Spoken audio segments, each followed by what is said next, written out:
when our show blew up, like everybody wanted a piece of it, because they knew that it was going to be successful.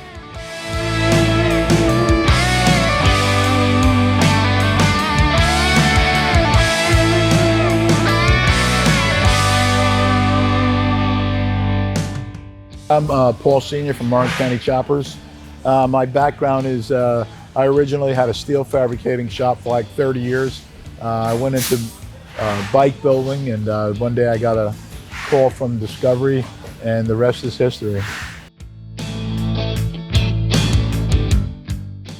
Before the Discovery came along, I had the steel shop, but I always was into bikes, from a young age, and I just couldn't make a living at it. So, I had the steel shop, and I'd work on bikes. And at some point, I just said, I'm gonna let my kids run a steel shop, and I'll open up a little bike shop, And I opened up a little bike shop, and I just planned to do a little bit, maybe 5-10 bikes a year, just for the hobby. And next thing, I brought my bikes down to Florida at the Daytona, and people were so interested, and then I started doing a little bit of work with dealerships, and then Discovery came along. No, I mean, first of all, you're a person that really doesn't even like to take a picture in public, and then the next thing you know, you're on TV, which is something you would never imagine in a lifetime. And we did a pilot, and it got good ratings, and they decided to do a series with us, and it just blew up overnight. Crazy.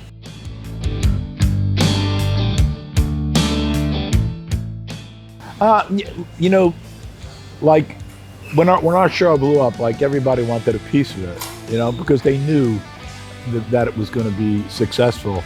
And we developed the logo, which is still today, and we said this is ours and we're going to keep it, and Discovery tried to get a piece of it, and we just never let it go. And it's 1998, so it's 20 something years.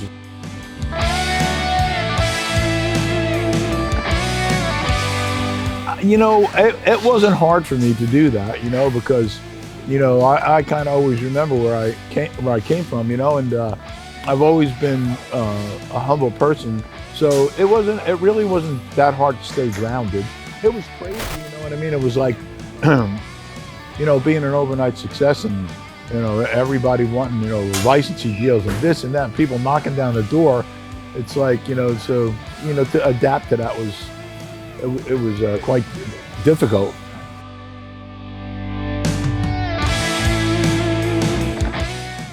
Well, I think you just said it, If that's what you want to do, then do it, what I mean, and follow it, And if it's truly a passion, you'll be successful at it.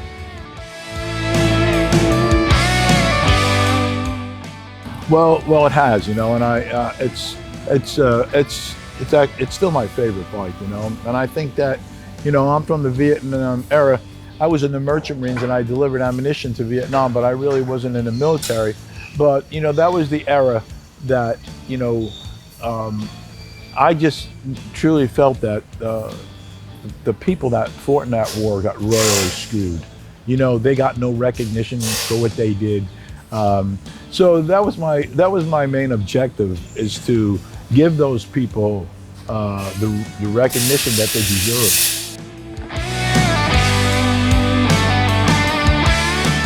That was a tragedy that happened in our backyard. Today we've had a national tragedy. 2 airplanes have crashed into the World Trade Center in an apparent terrorist attack on our country. I mean,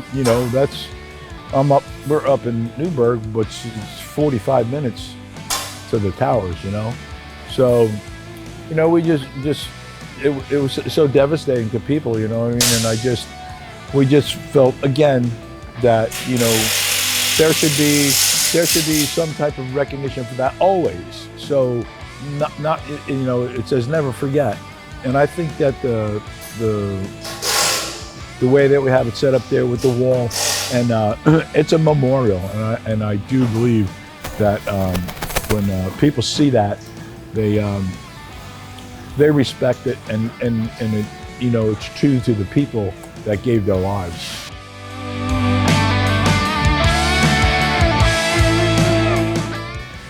That's really a tough question, you know, because there's been so many, you know, the Fallen Heroes bike, you know, most of the military bikes mean more so to me than the other ones. But I mean, we built cool bikes, you know.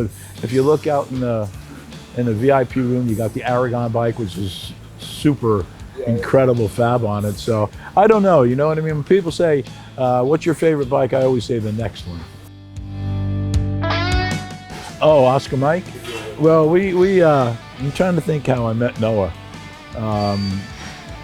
I don't know how we met him, but you know, his, I guess you could call it organization, or his foundation, was phenomenal. You know, we did a Spartan, and so we did a few things, and those guys are so inspiring to me. You know, they did Spartan races, you know, no legs, one arm, you know.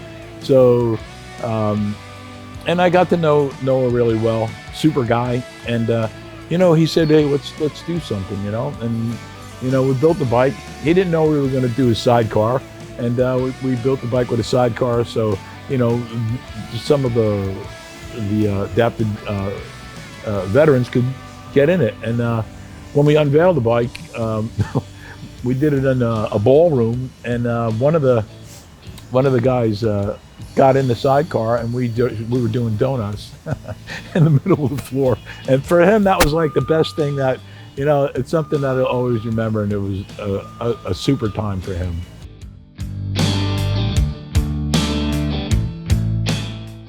That's a good question, you know what I mean? It's like, to me, it's like, it's kind of like it's something that you don't think of. You think of it as a natural thing because that's the way it should be. Yeah, you know, I think that for the future is, you know, of course we have the restaurant here, but, you know, I'm going to always continue to build bikes, you know, and I have a small place now in New York, and I have another place here, and I'll be building, I have 3 bikes to build right now here. So I'll always, you know, that's like my true passion. I love the restaurant, and I love having the opportunity to display all my memorabilia and stuff, but I'm a bike builder by trade.